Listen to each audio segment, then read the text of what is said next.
మావోయిస్టులకు మరో big shock తగిలింది.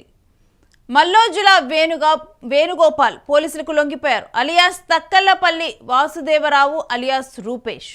డీజీపీ శివధర్ రెడ్డి ఎదుట కూడా ఆయన లొంగిపోయారు. ఇటీవలే మావోయిస్టు అగ్రనాయకత్వంతో మల్లోజులకు విభేదాలు ఏర్పడ్డాయి. ఆయుధాలను సరెండర్ చేయాలని మల్లోజులకు హెచ్చరికలు జారీ అయ్యాయి.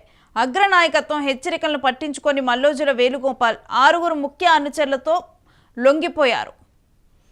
ఇక మావోయిస్టులకు ఇదొక బిగ్ షాక్ లానే చూడాలి. మావోయిస్టు అగ్రనేత ఇప్పుడు మల్లోజుల వేణుగోపాల్ అలియాస్ తక్కలపల్లి వాసుదేవరావు అలియాస్ రూపేష్ పోలీసుల ముందు లొంగిపోయారు.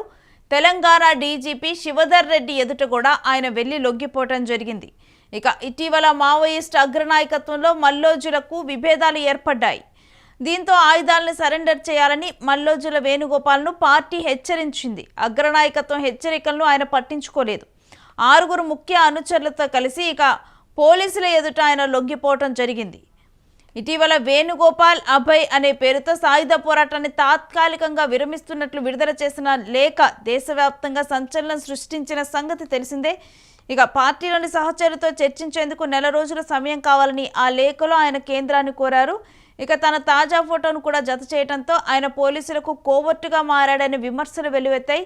ఈ లేఖ విడుదలైన కొన్ని రోజులకే మావోయిస్టు పార్టీ ఆయనపై తీవ్ర చర్యలు తీసుకుంది. వేణుగోపాల్ని విప్లవ ద్రోహిగా ప్రకటిస్తూ తన వద్ద ఉన్న ఆయుధాలని తక్షణమే పార్టీకి అప్పగించాలని ఆదేశించింది. ఇక లేని పక్షంలో ప్రజా విముక్త గెరిల్లా సైన్యం వాటిని స్వాధీనం చేసుకుంటుందని కూడా హెచ్చరించింది. ఇక వేణుగోపాల్ విడుదల చేసిన లేఖ ఆయన వ్యక్తిగతమని, పార్టీకి సంబంధం లేదని తెలంగాణ మావోయిస్టు కమిటీ స్పష్టం చేసిన 48 గంటల్లోపే 2 కేంద్ర కమిటీ సభ్యులు కడారి సత్యనారాయణ రెడ్డి, కట్టా రామచంద్రారెడ్డి ఎన్కౌంటర్లో మరణించడం పలు అనుమానాలకు తావునిచ్చింది.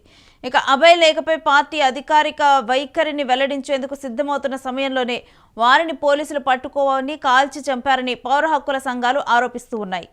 మావోయిస్టు పార్టీ అగ్రనాయకత్వాన్ని బయటకు రప్పించే వ్యూహంలో భాగంగానే పోలీసులు ప్రణాళిక ప్రకారమే వేణుగోపాల్ ఆ లేఖను విడుదల చేశారని మాజీ మావోయిస్టులు అభిప్రాయపడుతున్నారు. ఇక ఆయన ఇప్పటికే పోలీసులతో టచ్లోకి వెళ్లి ఉంటారని, ఆయన లొంగుబాటు ప్రకటన కేవలం లాంఛనమేనని వారు చెబుతున్నారు. ఈ పరిణామాలతో వేణుగోపాల్ భవిష్యత్తు మావోయిస్టు పార్టీలో అంతర్గత పరిణామాలపై అటు పోలీసు వర్గాల్లో ఇటు ప్రజా సంఘాల్లోనూ తీవ్ర ఉత్కంఠ నెలకొంది.